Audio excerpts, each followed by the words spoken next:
good evening, and welcome to Tea Time.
Everybody, welcome to Tea Time. I'm so glad you're joining me tonight. That's right, it's Monday. It is January 3rd, 2022. It's so weird saying that, but 2022. I was saying to someone the other day, I want to go back to like 1984. You know what I mean?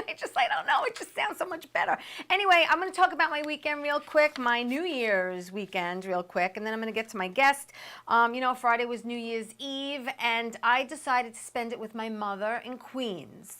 That's what I decided to do. My husband usually falls asleep on the couch. I wake him up at midnight. Happy New Year. He goes to bed. I said to myself, my mom is here. She's not in Florida. The woman, God bless, is going to be 84 years old. I'm going to go spend it with mommy. And that's what I did. I went to Queens, and we literally went across the hall to her friend Carol's house with some piggies in a blanket and picky food and a little antipasto, and we had a blast. And my mother and I don't want to say stumbled. Let's just say we walked very slowly across the hall to get home at 2 o'clock in the morning. And we had a great time. And then Saturday, New Year's Day, me, my mother, my sister, and my brother-in-law, we stayed in our pajamas all day and watched the Odd Couple marathon and just laughed all day. And to top it off for dinner, we had Chinese food. It was great. And I told Carol, same time next year, baby. And she said, God willing, because she was going to be 88 in a couple of weeks. So she's like, let's go for that. And I said, yes, let's go for that. And then Sunday is laundry and football because we all need, clean underwear. So let me get to my guest because he's a friend of mine. He is a director. He's a producer. He's a creative director. He's an author. He's an instructor. He's also the founder of LMAO. He's also an Emmy Award winner. My friend Jeff Kreiner is joining me from Florida. How are you, Jeff? I'm doing great. It's a pleasure to be on your show. Well, I am just so thrilled that you're here. We met way back in the 80s, and then because I grew up with your wife, Patty, your beautiful wife, Patty. We grew up 3 blocks away from each other in Bayside, and she had, I guess, mentioned me to you that I do comedy, and we're going to get to LMAO later on. And that's how we kind of reconnected after all those years. But I just want everyone to get to know you. You have this resume that is unbelievable and just jaw-dropping. And, I knew a little bit about what you did, but I didn't know, like, the details of it. And when I was researching you, I was like, you must be so proud of everything that you've accomplished in your life thus far. I mean, you're not done yet. You're still going, even though you're like officially retired. You're not retired. But you originally are from Roslyn Harbor, correct? That's correct. Well, and you went to Midwood High School? I'm a Brooklyn kid. All my schools were in Brooklyn. All in Brooklyn? All Brooklyn, from public school to junior high to high school. Uh-huh. I started working when I was 13 in Brooklyn at the candy store on the corner of Church Avenue and East 18th Street. Wow. And I love Brooklyn. I miss those days a lot. Yeah. So all my schools were in Brooklyn, and we moved to Bayside, and then moved to Long Island, Huntington, Melville, and then Roslyn, and now Florida. Wow. Okay, so you took the scenic tour there. Where did you go as far as schooling after high school? Good question. I didn't do college. Okay. I went from high school. And you know what? I was trying to find that out, but I couldn't find it. Yeah, because it's not there. I took a course. I knew what I wanted to do in high school. In fact, I graduated early in January. Which was so what? What did you want to do when you grew up? I wanted to work in television. That's what I wanted to do. You always knew that. Yeah, and I wasn't crazy about school. So I doubled up on all my classes so I can graduate early in January. And I went into a television studio school. RCA ran a school in Manhattan that was about a 5-month course, and you learned everything about television. Right. Of course, it's archaic now. It was old cameras and everything, but it was about the business. Right. And I loved it. I ate it up. And Wow. I got a job when I was 18 at ABC. Yep. The weekend news on January 1st, 1976. Wow. So I've been in the business for almost 40 years. And you're only I've 45. Yeah, that's right. I'm only 40. I like you already.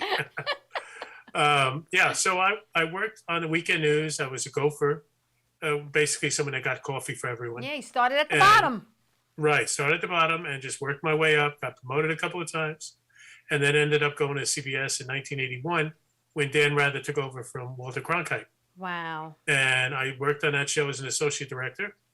I had a contract for work. I had a contract for almost 30 years. And the contract was up every 3 years. Okay. So I had to renegotiate every 3 years for 30 years. Wow. And, you know, I'm sure you it's a became little very, scary. very good at it, though. Well, it's a little, I had an agent do it. I didn't do it. Okay. I had the same agent that Dan Rather had. Okay. I wasn't stupid. Okay. So I had him as an agent, and he did very good for me. And, you know, there's so much to say between how I got where I ended up. Well,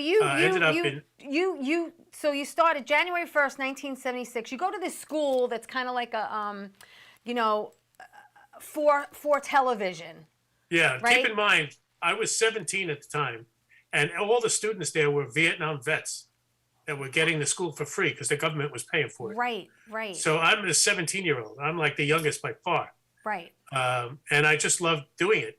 Yeah. And I loved the television. I loved the business. And I got the job at ABC News. And you gradually traveled and progressed in your career. I mean, you were with ABC from 76 to 81, and then from 81 to 89, you were the associate director for CBS Evening News with Dan, and then 89 to 93, you were creative director at CBS, and then keeps going. 93 to 96, you became senior VP and creative director at NBC. Correct. And then 96 to 2007, you were senior VP for CBS News Advertising and Promotion. 2007 to 2012, you were senior VP for CBS Marketing. You did end your career with CBS, correct? Correct. And I could tell you, nobody has done what I've done, believe it or not, gone back and forth like that. I mean, I went from CBS to NBC, went back to CBS in the same position. Right. Because they weren't happy with who replaced me. Right. So I ended up going back. Right. So they knew they had a good thing, Jeff. They knew they had a good thing. Yeah. So did I. You know? I mean, it was great. I enjoyed NBC days. I launched the Today Show when they went to the studio on the ground level. Yep. I launched that. I launched the NBC Super Channel, which was a channel that they bought in Europe that was seen in 60 countries. Wow. So get a load of this, Teresa. I traveled throughout Europe doing promos for NBC Super Channel. What a gig. It doesn't get better. What a It doesn't gig. get better than that. That's a great gig. Yeah. I was in, Rome, Amsterdam, Brussels, Belgium, France, London, Germany, you name it, all through Europe. It was phenomenal. I can tell you one story. Yeah, just one. I know you're going to tell me more than one, but you can tell me. I have so many. I know. We talked about you having to come on for a part 2 because there's just so much to talk about. Yes, you'll like this one. I was in Italy at the Vatican. Now, if you're familiar with the Vatican, it's a round, it's circular area where people can walk around the actual Vatican. So I wanted to have 50 priests sing their praise for the Today Show because the Today Show was going to Europe. Wow. And so I had 50 priests standing in the street, in the middle of the street, in front of the Vatican. Yeah. Now, I didn't know that in Italy, if you have a camera on the tripod, you have to have a license. Otherwise, you get a fine and you can get arrested. Really? I didn't know that. Wow. Yeah, I didn't know that. So my camera crew is in the middle of the street, blocking traffic, with 50 priests and the Vatican behind them. Just imagine that. Police car comes up, and they come to me, and they start speaking Italian. I don't speak Italian. Right. I had a interpreter with me. Yeah. And I said, "What is he saying?" And he said, "Don't worry, you'll get out in a day." And I'm like, no, you're not arresting me. That's what you're here for. You get arrested. Meanwhile, the camera guy comes to me, "What do I do?" I said, "Just record, do it. Do the record while I talk to the police." Right. And I gave him a couple of NBC pins. He didn't know what the heck that was. Right. And we got out, and he got the shot, and we did the shoot. And I never had to go to jail. Wow. Or get arrested. Wow. But, those are the kind of stories when you travel like that, you in all these countries, from Germany to, Berlin, I was in Cologne, Bonn, you name it, doing all kinds of promos and stuff. Yeah. It just was a great opportunity to see the world. That's a really. great gig. That's a great gig. Yeah, it was a great gig. So I also oversaw the promotion for NBC Sports, NBC News, Thanksgiving Day Parade, anything on the East Coast. Right. I oversaw that, right? Mm-hmm. And at CBS, I did mostly CBS News promos. Right. And we produced over 10,000 promos a year. It's amazing. And I did that for 10 years. Wow. So you could do them. It's a lot of promotion. It's a lot. Yeah. Plus, I was executive producer of CBS Eye on American, the in-flight program on American Airlines. Mm-hmm. So we did that for 10 years. So it was 990-minute shows. Wow. I oversaw. So it's a lot of production. And I loved it. I couldn't get enough. It's amazing. I mean, I know, like I said, when I met you, you were working on Dan Rather's show, and here's this kid who's got this dream to work in television one day, right? You go to a specialized school for that. You come out of it, you're like, you're not even wet behind your ears. You think about it. You're like so young, and you land this job at ABC, starting at ground level, but that's how, most people start is at the ground level. They work their way up, and they really learn the business that way. Right. I had two excellent chances to go different routes, and I chose not to. One was I was working for an insurance company, believe it or not, before ABC. And I was calling up companies and getting appointments for their agents. And they wanted to send me to college. They actually called my parents and said, "We'll pay his college. Wow. We want him as a partner." And I was 17 at the time. Wow. And I said, "No, I want to work in television." That was one. Second one was I used to do a lot of bowling. I used to bowl a lot. Yes. I used to bowl over 100 games a week. Uh-huh. When I worked at ABC, Harry Reisner, who I hope some of your viewers know. Yep. He was the anchor, him and Barbara Walters. I worked for both of them. Mm-hmm. Harry wanted to sponsor me to travel for 6 months with $50,000. This is in 1970. It's a lot of money back then. It's a lot of money. And I would travel for 6 months, and if they'd get 60%, I would get 40%. Okay. I went to my boss and I said, "Would you give me my job in 6 months if this doesn't work out?" And he said, "No, he won't." And so I never did it. And, to this day, I'm curious to know what would have happened if I ever took that on. But I didn't do that. I stayed with television. What was your average, Jeff? I was about a 205 average. It's not too shabby. And I bowled in like 4 leagues. Wow. And I bowled for money. That's where you really did well. Right. Not these leagues. You bowled for money after the league when it was So you're over. like the Tiger Woods of bowling. Yeah, exactly. Oh my God, that's great. So it went in different directions for a little while, but then it was pretty much focused. I ended up in doing promotion. I had no background in marketing at all, zero. Wow. And I wanted to work in sports. So I went to the guy who heads advertising and promotion at CBS. And I said, do you know anyone in sports? And he said, no. And I'm like, I know you know someone. Yeah. And he said, but how would you like to do promotion? I said, okay, sure. And that's how it started. I had no background at all. So you when you said yes, you knew you were gonna fly by the seat of your pants at that point. Totally. Yeah. Well, Totally. that's what my dad always taught me, always say yes and then just figure it out. Yes, exactly. Right? I did a promo. I didn't like the promos that they were doing for Dan Rather. So I did one on my own. Yeah. And it sat on my desk for about 2 weeks till I finally saw the president of CBS News walking down the hallway. Right. And I went up to him and I said, "Hi, I'm Jeff Kreiner. I'm an AD on the Evening News. Can I show you something?" I took a big chance. Wow. Because maybe he liked what was on the air. Right. Right. So he said, "Sure, I'll take a look." I go in his office. I tell my friend as I'm going, I'm like, this was either the smartest thing or the dumbest thing. So I took the tape, went in his office. He looked at it, watched it. He said to me, "Who asked you to do this?" And I'm like, "Oh," I said, "Nobody. I just did it." He said, "Well," and there's a quote, "It's about time someone in this place did something without being asked." Wow. He said, "Do a few more, but don't tell anyone that I told you to do it." Okay. I'm like, "Okay." So I do a few more. Bottom line is, one of those spots aired in the Super Bowl. Holy They cannoli. liked it so much. Wow. They put it in the Super Bowl. And that's when I ended up doing more promotion and advertising promotion and got off the Evening News and went into the advertising and promotion. That's amazing. What a story. Yeah, I had no background. Holy Yeah, cannoli. it's crazy. Well, listen, Jeff, we're going to take my first break. I want to say good evening to Nancy and Bruno and Kristen and Linda. Everyone, thank you for watching. Please like the show. Please share it.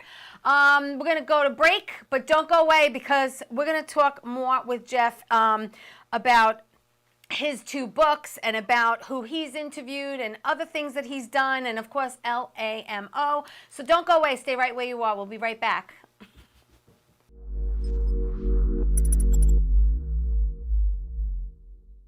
1331 Mediterranean Grill is located at 1906 Newbridge Road in Belmore, specializing in traditional Greek cuisine. Oppa! You can dine in, take out, and they deliver. They also cater for all occasions, and they have outdoor seating. Give them a call at 516-804-6197. Check them out on Facebook and go to their website, 1331 Mediterranean Grill. Hi, I am Linda DeVitis. I am a psychic, clairvoyant medium, and certified healer. I have also written a book, My Journey from Darkness to the Light, which is available on Amazon, Barnes & Nobles, and on my website, www.healingsonthego.com. If you would like to book an appointment with me, call me at 917-929-4935. Thank you. Well, hi there, Teresa. It's John York from General Hospital. I am just checking in because apparently you have a great talk show called Tea Time on Strong Island TV. I want you to have continued great success and have a lot of fun. It sounds like you're having a lot of fun, and that's pretty much the key to everything, isn't it? So continued success. I'm proud of you. Have a great day, Teresa. Bye.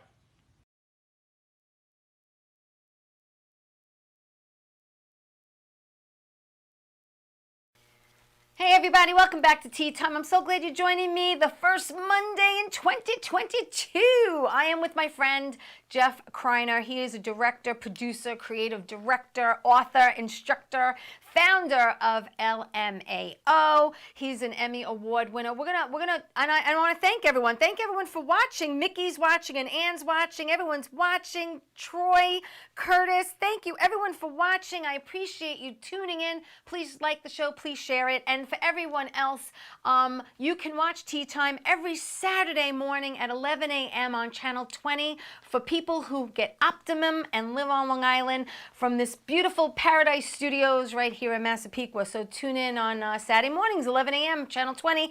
I am with Jeff, and welcome back, Jeff. And how's it going in Florida? Oh, it's going great. If you like 80 degrees, you're Yeah, I know. very You got a lot happy. of envious people up here when it's like 26 degrees today, and Yeah. they got snow in Jersey. I know, and it's usually the headline in the local news here. They love that. They love to see snow. Shoveling snow is perfect. So we were talking about, when we first started the show, about how you went to a special school, ACR. RCA. RCA. Yes. RCA. And we talked about how you always knew you wanted to be in television. You just knew it. You felt it in your bones.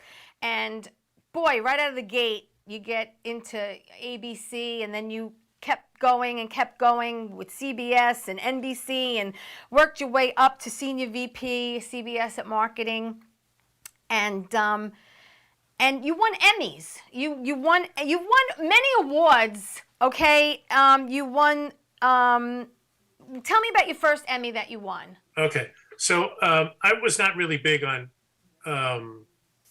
entries to Emmys, awards, and all that, because I really thought a lot of it is politics involved, and I just didn't want to get involved. Yes. But I did for one, and I won it. It was for the War in the Gulf, graphics and animations for the whole network. Right. So it was graphic driven, and I've won a lot of industry awards for promotion and advertising. They're fine. They sit and they collect dust. They're great. I enjoyed it. It was nice. I was inducted into a Hall of Fame of Promax, which is the promotion managers in 2006, organization. Right? 2006. Yeah, that's the largest marketing agency in the world. Yes. As well as the BDA, which is the Broadcast Design Association. They're both tied together. Right. That was pretty special for me. I was very honored to do that. That's where you got that bar mitzvah picture of me. So yeah, that was pretty special. But yeah, I love what I did. I don't regret anything I've done. I spent a lot of hours. I worked like a dog. Yeah. I have a couple of things. I always said to people that I would hire, if you show up early, you're on time, and if you show up on time, you're late. Right. And that's was the motto for me. Yes. I hired many people that I don't look at their resumes. I didn't look at their reels. I talked to them. Right. I listened to them. Mm-hmm. If they knew what they wanted. I mean, I hired a guy who painted bridges. Had no background in television. Jeff, you're a different breed. You're a totally different breed. And what you do is you go by people's passion, and like you said, yes. from talking to them, Yes. It makes a huge makes a huge difference. Anyone could put something on a resume. Anyone could be, this picture in black and white and dates. But a reel is even worse, because I don't even know if it's theirs. And I don't even know if somebody told them how to do it. You don't know that. Right. So I don't really look at the reels. Right. I talk to them. I'm very good at judging somebody if they really want to do the job and they're really good at it. And they know who the anchor people are, and they have a vested interest. Otherwise, a piece of paper to me, I don't go by it. Right. I don't go by it. No, it makes a lot of sense. So when you love what you do, it's not really a job. Well, it's funny you say that. When I interviewed Wayne Newton, I asked him who his biggest influence was in his life, and he said it was his mother. And I said, why is that? He said, well, my mother said something I'll never forget. She said, find something you love to do, and you'll never work a day in your life. Yeah, it's true. And I went home and I told everyone that. I mean, I think that's brilliant. It's brilliant. Yeah. It's great. Brilliant. It's great words of wisdom. I mean, I told my daughter, I said, she doesn't really know what she wants to be when she grows up. And I said, if you do something that you love, not too many people wake up every day and say, I can't wait to get to work today. Right. Very, very. Most people hate their jobs. Yeah, very, very few. And I think that what COVID did, it put a lot of things into perspective as far as, I was joking around saying there's going to be a lot of divorces or a lot of pregnancies. Okay. But I think a lot of people also reevaluated their life, their worth, their value, what they were doing. Were they motivated to wake up in the morning and get dressed and, go to work for someone else or for themselves? Or I think it made everyone really take a deep look as to what makes them happy, because life is so short, as we found out. No, it's very true. Very true. And I hate the word retire. I don't like that word. So what do you tell everyone if you don't tell them I'm you're retired? Working. I tell them I'm working. I'm busy. You don't have a 9 to 5, but you have a job. Right. I keep busy. You do. And you do keep you know what? busy. You have to reinvent yourself sometimes. Absolutely. And I did that. Absolutely. I did that as well. Yes, you did. But I want to talk about 2 books. You actually are an author. You wrote 2 books. The first one was called What Happened in Vegas Stays in This Book. Right. Yeah. And I know you have some stories for me, and one of them is about God, do I have Tony stories? Bennett. I want to hear about that one. Yes. Well, before I get to Tony Bennett, let me tell you, Wayne Newton, when I interviewed him, A very nice guy, by the way. He had this watch on his wrist, and it was all diamonds, all diamonds. Yeah, he's very flashy. And I said to him, Yeah. "It must be hard to read the time." And he said, "Son, you don't use this to read the time." I felt like 2 cents. That's great. Yeah, it was great. He was great. Oh, man. Sitting. Let me just go to the Vegas stuff for a second, because the Tony Bennett was not Vegas. Tony Las Bennett was Vegas- not Vegas, but you did Gladys Knight, Frankie Avalon, Joe Piscopo, Yes. Paul Anka, Neil Sedaka, Barry Manilow, and so many more. So many more, and every one of them, I have a story. Gladys Knight, I wanted to interview her, and then I shot some of her show, and her manager said, "I can't shoot Midnight Train to Georgia." And I said, "Listen, if I can't shoot that show, that Right. song, Right. I'm not doing a piece, Really? because that's her signature." Wow. He said, "Well, she doesn't want you to do that." I'm like, "Okay, fine." So we go to the interview. Yeah. We do the interview. She's having a ball. And, it was 8:00. I said, "Gladys, I have to stop the interview now because you have a show to do. Right. It's 8:00. Yeah. She said, "Honey, I'm having a great time. They'll wait." Great. So we did another 15 minutes. And she said, if there's anything I can do, let me know. I said, actually there is. Wow. I want to shoot you singing Midnight Train to Georgia. Is that Right. okay? Right. She said, "Honey, it's fine. Do what you want." And meanwhile, the manager is looking at me over there. He wants to kill me. He's probably giving you the evil eye, right? Oh, yeah, no question. No question. So it's those kind of things. Paul Anka, sitting a foot and a half from this guy. I love Paul. I who's saw him at a Westbury legend. with my mom. I love him. A legend. And I had this conversation with him, and it was like, "So how did you get to write And Now My Way? And Now the End is Near"? He said, Frank said to Frank, Elvis, Frank, they all first names. Yeah. Frank said to me, "Why don't you write a song for me?" And Paul said, "Okay, I'll do that." And he goes to his hotel. He's telling me the story. And he's writing on his typewriter, "And now the end is near. I face the fire." And I'm like, "How do you come up with those words Yeah. so fast?" Yeah. He said he did it in 10 minutes. Wow. He wrote that song in 10 minutes. It was a great interview. It was just fabulous. Wow. And his friends were in the room with us. And his friends said, "Do you mind if we sit and listen to the interview?" I said, "No, not at all." They listened to it. It came to me at the end and said, we've known Paul for 40 years. We learned something that we never knew before." It was a great interview. Wow. And that meant a lot to me to do that, because Yeah. that wasn't what my job was. Right. I did a lot of research to do that. But each one of these people, between Wayne Newton, George Wallace, who's a comedian, very Yeah. funny guy, Mhm. Joe Piscopo was great, Gladys Knight, Air Supply was great. Yeah. It was a lot of fun doing it, Yeah. because you get to sit with these legends. I did all the Cirque du Soleil shows. Wow. I did all the comedians. I did the magicians. I did the Righteous Brothers just before he died. It was the last Oh. interview he did was with me. Yeah. Oh. Yeah. The Righteous Brothers, Frankie Avalon, Bobby Rydell.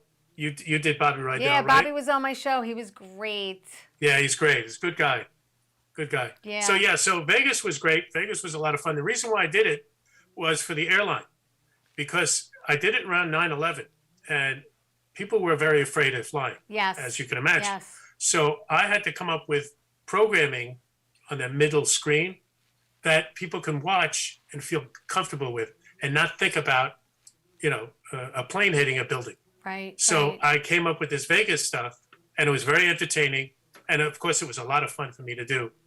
And it was great. I had a great time doing it. All right, you want to hear the story? I want to take a quick break, and then we're going to We'll hear do the the. break. We're gonna tease everybody. So Okay, we're good. going to go to break, and when we come back, we're going to hear the story about Tony Bennett. I can't wait. We'll be back after these messages. Don't go away.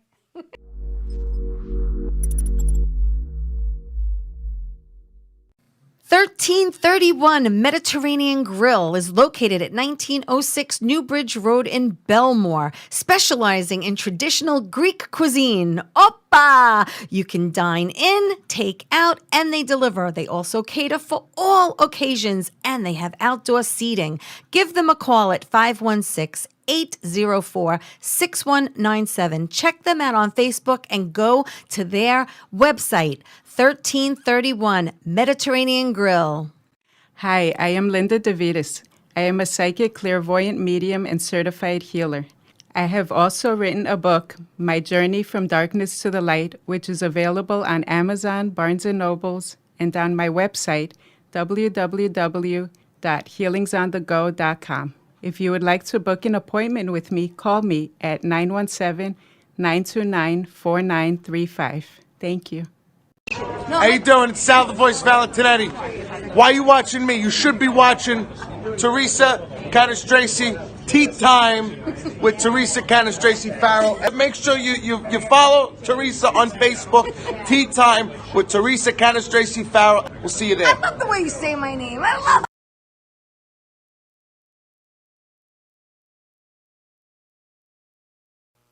Hey everybody, thank you 1331 Mediterranean Grill right here in Belmore and Linda DeVitis. I want to thank John York from General Hospital for his kind words on the last break. And Sal the Voice Valentinetti, congratulations my friend. He got engaged over Christmas. He put a ring on it. And I'm excited for him and I'm hoping I could get him on the show in the new year. I'm here with Jeff Kreiner, and Jeff is a director, he's a producer, creative director, author, instructor, founder of LMAO, and we were talking before the break of how he did this stint and gig in Vegas, interviewing all these wonderful people. But he has this great story about Tony Bennett, and everyone's on the edge of their seat waiting to hear all about it. Well, you know that the way to a man's heart or mind is through food. Yes. Right? Okay, so I had a shoot with Tony Bennett, and it was in Manhattan. Yeah. And he was to sing I Left My Heart in San Francisco. Okay. I wanted him to change the words to I Left My Heart with CBS News. Okay. Well, so his son is his manager. Okay. So I asked his son very nicely, I said, would Tony consider changing the words to that song? Right. And he said, Mr. Bennett does not change the words to that song for anybody. Okay. Okay, so that was my challenge, see? Yeah. See, You weren't that's going to not give a up. no. That's not a no. That's Yeah. a challenge. Right. See, there's a difference. Yeah.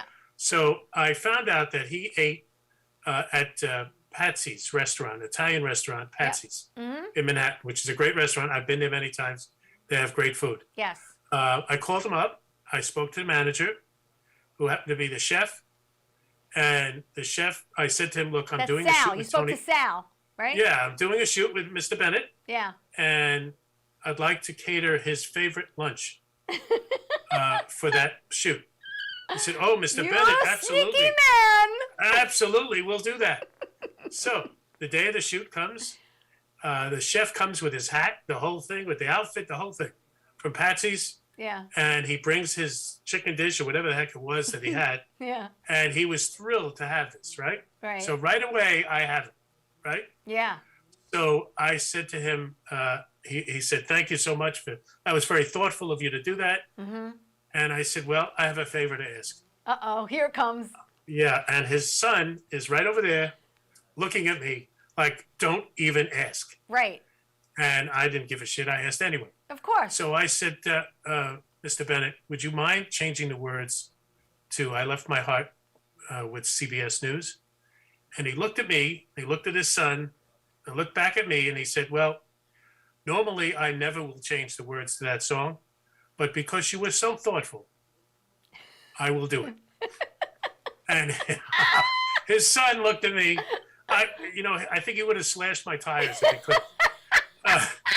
And he did it. And he changed the words to I Left My Heart in San Francisco. Wow. With CBS News. Yeah, it was very cool. Holy cannoli. Yeah, so he did I cannot change it. believe that. He did change it. Wow. Now my Clint Eastwood story. Clint Eastwood. Tell me about Clint Eastwood. Yes. Now, I flew over 2 million miles with American Airlines Wow. because I was going back and forth from New York to LA. Is that a Guinness Book shooting- of World's Record, Jeff? I don't know. No, I'm sure there's people that have done more. But they had different hosts every month. There's a different host of the CBS Eye in America. Yes. I did 2.5 Men, Everybody Loves Raymond. I shot it Doris Roberts' house when she hosted once. She was great. Yeah. She was terrific. She gave me a whole tour of the house. And when I saw the bathroom, she had more pills in the bathroom than a pharmacy. Wow. I never saw so many pills. So anyway, the thing I didn't know about in LA is if you're going on the lot, like a Warner Brothers or Universal, Right. the higher you are in position, the closer you park to the stage. Okay. That's how it works. If you're a star, you park close. If you're the executive producer, you park close. Right. Okay, so I get on the lot of Warner Brothers because I'm doing a shoot of Murphy Brown, and I can't find a spot. There's no parking spot. Oh. You know, I'm from New York. I don't. Who pays attention to rules? Right. I see a spot, I park there. So I see a spot, and I'm about to go in there, and this cop is running right at me, and he's telling me, no. He's waving his hands, no. I'm like, what's wrong? He said, that's Clint Eastwood's spot. And if you park there, he will rip your tires apart. Wow. And by the way, he's right behind you. Oh. And I look in the rearview mirror, and he's right behind me in his truck. And he's giving me a look, not a smile, just that, that Clint Eastwood look. Right. Go ahead, make my day, park there. So I'm like, sorry, I moved. So I couldn't park there. Wow. But yeah, doing the shoots for the airline shows, I got to meet all of the stars, everything from CSI, the redhead guy on CSI, Miami. What's his name? He was on the redhead guy. I know you're talking about. I can't think of his name at this moment. But he could. Caruso. That's it. Caruso. He couldn't. David. He couldn't say. He couldn't put a sentence together. No. I'm serious. The shoot was supposedly about 2 hours. Was it was he drunk? 5 hours to shoot. He can't put a sentence together. So he kept saying CSI CBS. And I said, no, it's CSI Miami. Right. I'm like, it's your show. Right. And I thought he was kidding with me. I thought he was just playing with me, but he wasn't. Really? And I said, and eventually I just said, how do you do the show if you can't put a sentence like that? And he said, if you watch the show carefully, you'll notice there's a shot change after each sentence. Really? And I'm like, you know what? You're right. Wow. It was crazy. Yeah, that was crazy.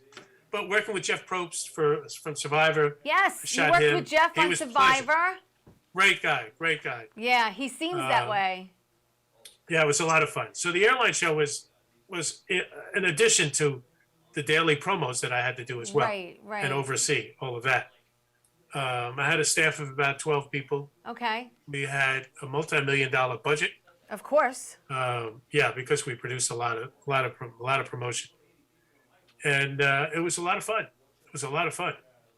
When you did the thing in Vegas, how long were you there doing it? I would be there for a day or two. Yeah, I can't be in Vegas more than 3 days anyway. Okay. But like 2 days, I would do a shoot at night because that's when they do their stuff. Right. 8 o'clock or 10 o'clock or 11 o'clock after their show. Yeah. I would do it in their dressing room. It all depends where we do it. I did Copperfield. Copperfield had this multi-level suite. Uh-huh. It was unbelievable. So I did a shoot with him. He took me to where his magic is and everything. Uh-huh. He was a great guy. He was a good guy. Most of them were great because they realized this was promotion for them, and they wanted the promotion. So, and the Right. hotel was great. Yeah. You just can't walk in with a camera. You walk in with a camera, you're in trouble. Right. You have to get permission for everything. Absolutely. Yeah. So yeah. so basically what happens in Vegas stays in this book was a combination of everyone that you did. It's all the interviews. Get to It's the interview. verbatim of all the interviews. Wow, that's amazing. Yeah, And then your yeah. second book is called Laugh, It Can't Hurt. Right, and that's really, I did that for my kids because I had Aw. a feeling that they didn't know what I did for a living. And I did want to do it also before I forget what I did for a living. Oh. But yeah, it's all about what I did. I did it, the story. Around 9/11, I didn't want to fly for some reason. I just felt it wasn't safe. No, you're not the So only I one who took felt it. like that. Yeah. Yeah, so I took a train, Amtrak, Yes. from New York to LA. Okay. Let me tell you something. Don't do it. Don't. If you're thinking of doing it, just hit yourself in the head. Yeah, just, yeah. Yeah, it's 47 hours. Oh, no. 47 stops. Oh, boy. So you do the math. Yeah. So you go in this room. Yeah. I got the biggest room that they had. And the guy comes in and he says, I'm here to make your bed. I'm like, if you find a bed, let me know. Where's the bed? The bed is 2 chairs that fold down. And the mattress you can hold up to the light and see right through it. Right? So that's the mattress. And then they said that there's a bathroom in the room. So I'm like, where's the bathroom? Right. I felt like an idiot. Where is the bathroom? There's Yeah. no bathroom. So I ring the bell. The guy comes in and he says, you see the sink? Lift up the sink. And the toilet's underneath the sink. Oh, my God. I'm like, oh my God. And this is the first class room. Wow. Oh, yeah. So that was the bathroom. And the shower, I don't even have to tell you. Shower's in another room. You have to walk in the hallway. And I'm a big guy. So, when you go in that shower, you better not drop the soap. Because you can't get it without sticking your butt out in the hallway.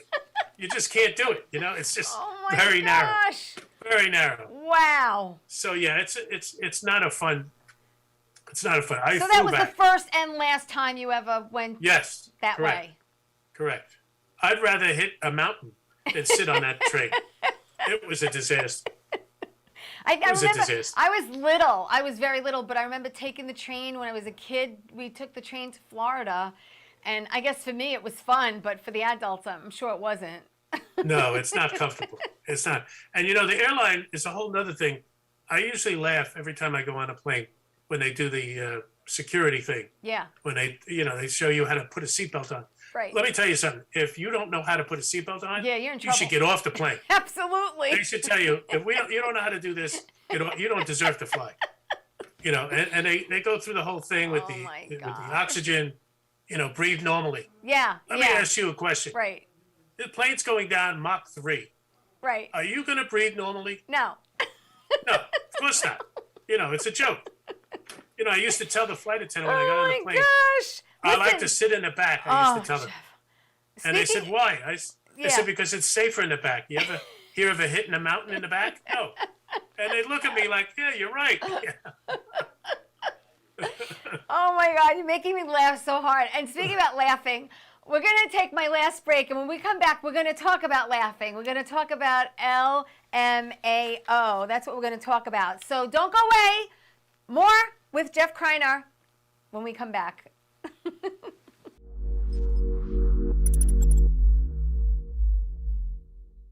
1331 Mediterranean Grill is located at 1906 Newbridge Road in Belmore, specializing in traditional Greek cuisine. Oppa! You can dine in, take out, and they deliver. They also cater for all occasions, and they have outdoor seating. Give them a call at 516-804-6197. Check them out on Facebook and go to their website, 1331 Mediterranean Grill. Hi, I am Linda DeVitis. I am a psychic, clairvoyant medium, and certified healer. I have also written a book, My Journey from Darkness to the Light, which is available on Amazon, Barnes & Nobles, and on my website, www.healingsonthego.com. If you would like to book an appointment with me, call me at 917-929-4935. Thank you. Doc, who's the best comedian you know? Teresa Farrow. And who's the best actress you know? Teresa Farrow. And who's the best cast member in Bad Boys? Teresa Farrow. Who's got the best radio? Teresa Farrow. Doc, who's your favorite Jimmy? Teresa Farrow. Who are you loving right now? Teresa Farrow. All right, Doc, I love you too, baby. Love you as always. Thank you.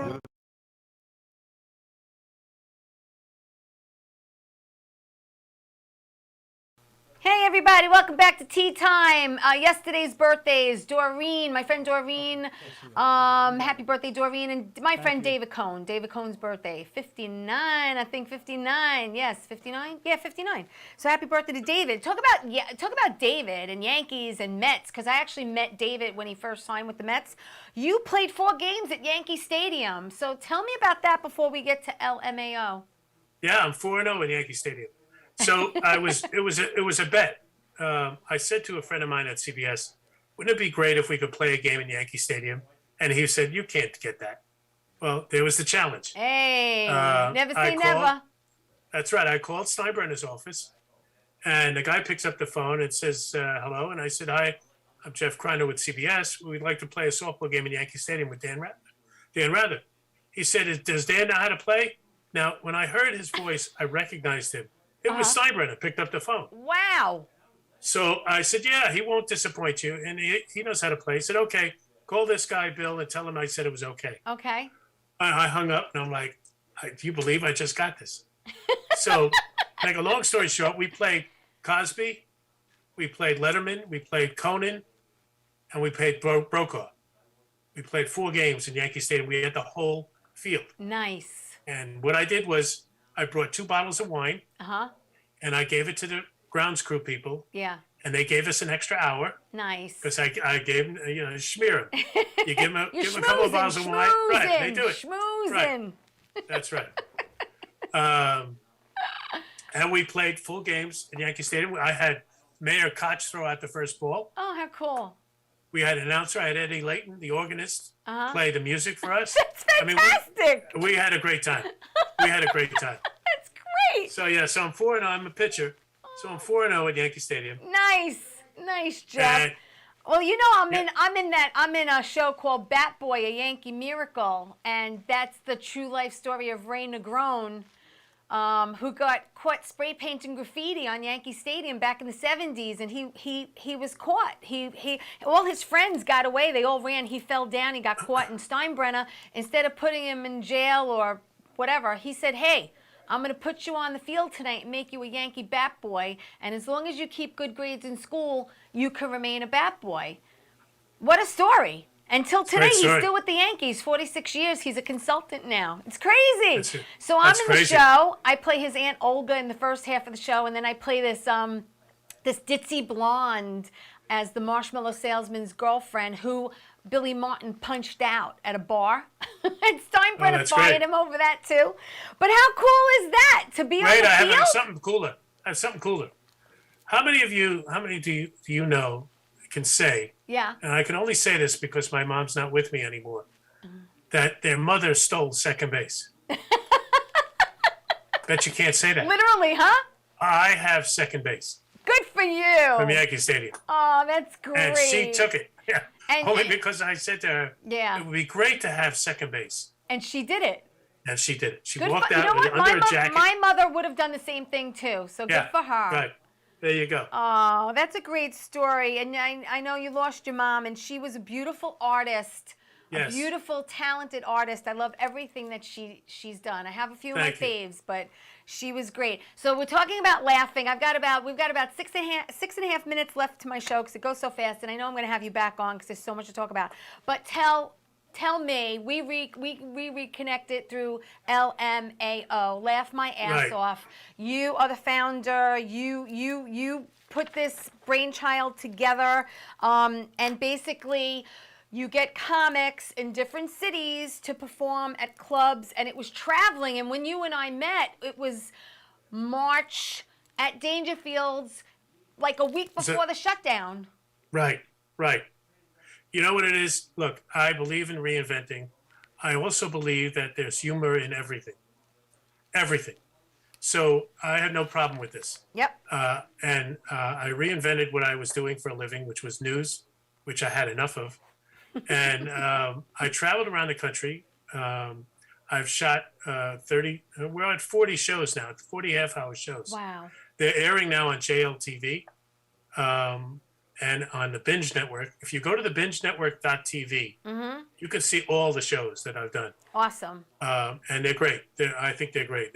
Some of the comedians are not as good as others, obviously, but a lot of good people, a lot of people that are up and coming that need a venue, and between the Binge Network and JLTV, you're talking hundreds of millions of homes. Right. It reaches. Right. I wanted, and then COVID hit, so it stopped my travel for a while.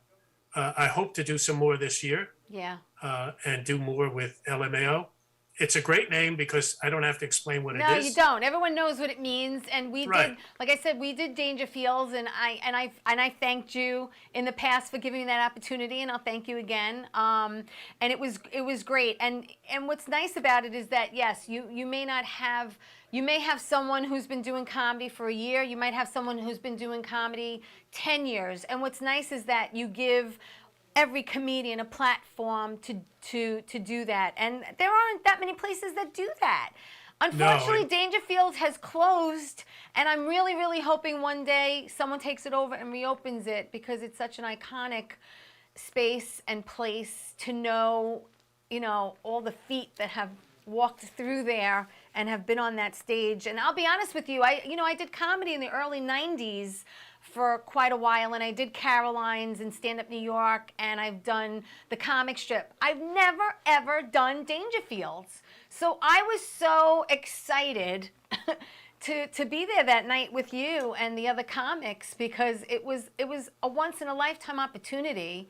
And now that it closed, it literally was, Well, people can see your set if they go to the Binge Network. Yeah, They can see your set. It's there. yeah. It's a lot of fun traveling. I've been in Texas, a lot of Florida, because I'm down in Florida. I was in the state of Washington. I was in L.A. The original show I did was with Sandy Hackett, Buddy Hackett's son. He did the pilot for me, and I did it at the Improv. So it's been a lot of fun doing it, and I really enjoy doing it. I edit the shows. Yeah. Which is another fun thing to do. Yeah, So you do a great job. I'm always busy. You do a great job. Thank you. Yeah. Thank you. I'm always busy. You're always doing something, and that's what keeps you virile and young and your brain going. It's important. It's important to stay active, and just Terry, it's a reason to get up in the morning. I mean, it really boils down to that. Again, you love what you're doing, and it shows. It comes across in the product, in the final thing of whatever you touch, Jeff. I mean, you put your heart, your soul, and your blood, your sweat, and your tears into it, and I think that's why you've been so successful throughout all these years and everything you've done. And like you, I don't like taking no for an answer either. Where there's a will, there's a way. I love how you have that thinking of reinventing yourself. I think a lot of people should do it more than less. I think, you have to find your way. And if this way is not working, then go another way. I am so, I don't want to say stubborn. I think I'm determined. I think I'm a determined person to see things happen.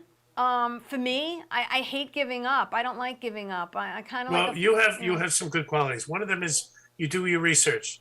And that's important, to do the research. Yeah. If you want to be a good interview person, Right. you've got to do your research. And you've got to Absolutely. go find different ways to do it. Yeah, I love passion. I love when people tell me, "Wow, that's a great question," or "How did you find that out?" Because I remember I had on Donnie Most, who played Ralph Mouth on Happy Days, and I found out that he was a lifeguard up at some, kind of like Dirty Dancing resort.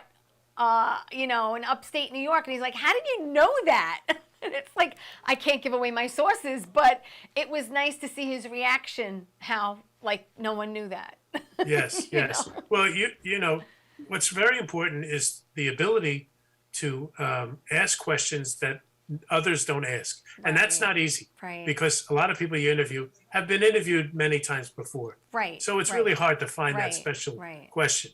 Of course. But that's what's important. Yeah. And you do that very well. Well, I appreciate it. I really do. And I kind of was a little nervous, Jeff, because I know how many people you've interviewed and who you've interviewed. And I'm like, wow, this is going to be a little challenge for me tonight. But I have to tell you, I loved having you on. You have such wonderful stories. You've had such an amazing career. I want to thank you from the bottom of my heart for doing this. Come back anytime to promote anything. And, I know you don't come to New York that often, but when you do, I'd love to have you next to me. And I just want to let everyone know that Jeff is on Facebook. You can check out Jeff Kreiner. He's also on Instagram. So you know, you can always check out where LMAO is going and find out what he's doing. We have to go, Jeff, but thank you so much for joining me tonight. I can't wait to talk to you again. It was great talking to you, and you're doing a great job. Keep it up. Thank you. I will. Everyone, Fabulous. have a great night and have a great week. I'll see you next week, everybody. Ciao.